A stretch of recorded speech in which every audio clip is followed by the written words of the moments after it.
Hey, everybody.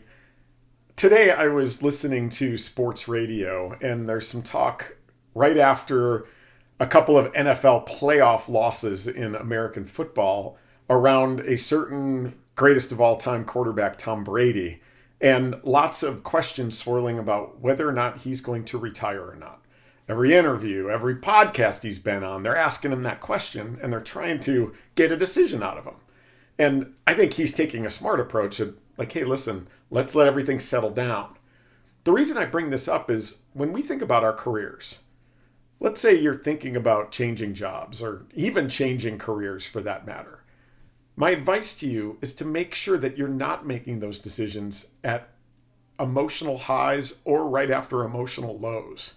And what I mean is, let's say you just lost a deal or month or quarter ended and it wasn't so good, or your pipeline doesn't look that great, or maybe your boss just got mad at you. Those are not the times to be making your career decisions.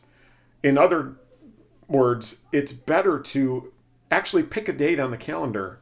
I used to actually do this. I kind of figured it out too late, but every 90 days, I had a date on my calendar. It was actually the middle of every quarter. So first quarter, February 15th, I would have a meeting notice for myself where I would sit down and commit.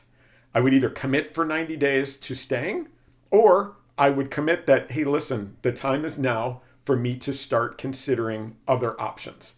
And whatever that commitment was, I didn't change that for 90 days.